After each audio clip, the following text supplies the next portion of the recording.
മരണം ജീവിതത്തിലെ ഏറ്റവും വലിയ നഷ്ടമല്ല.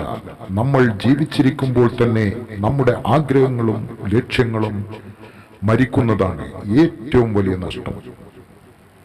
ഒരവസ്ഥയും സ്ഥിരമല്ല. ജീവിതത്തിൽ എല്ലാ വഴികളും അടഞ്ഞെന്ന് വിശ്വസിക്കുമ്പോഴും രക്ഷപ്പെടാൻ ഒരു വഴി നമ്മെ തേടി എത്താതിരിക്കില്ല.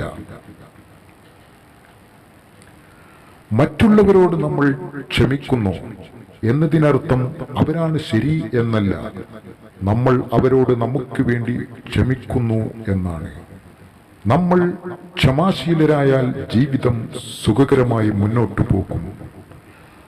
നമുക്ക് സന്തോഷവും സമാധാനവും നൽകാത്ത മുഴുവൻ ചിന്തകളെയും മനസ്സിൽ നിന്ന് ഒഴിവാക്കിയില്ലെങ്കിൽ മനസ്സ് എപ്പോഴും അസ്വസ്ഥമായിരിക്കും.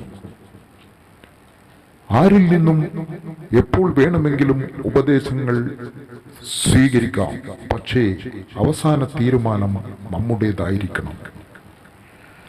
പഠിച്ചതെല്ലാം ഓർത്തുവെക്കാനായാൽ പരീക്ഷയിൽ വിജയിക്കാനാകും. അനുഭവിച്ചത് പലതും മറക്കാനായാൽ ജീവിതത്തിൽ വിജയിക്കാനാകും. നിശബ്ദനായ ഒരാൾ വിഡ്ഢിയാണെന്ന് കരുതരുത്. സംസാരിക്കുന്നവനേക്കാൾ ബുദ്ധിമാനാണ് ശ്രദ്ധയോടെ കേൾക്കുന്നവൻ. സ്നേഹം, സമ്പാദ്യം തുടങ്ങി എല്ലാത്തിനും അവകാശം പറയാൻ ആളുകൾ കാണും. എന്നാൽ അവകാശികൾ ഇല്ലാത്ത ഒന്നുണ്ട്, ദുഃഖം. അത് പങ്കുവെക്കാനും സ്വീകരിക്കാനും ആരും കാണില്ല.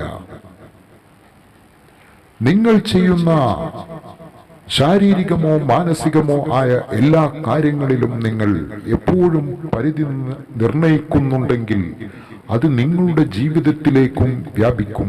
പരിധികളില്ലാതെ ജീവിക്കാൻ ശീലിക്കുക. നിങ്ങൾ എന്തും സ്വന്തമാക്കാനാകും.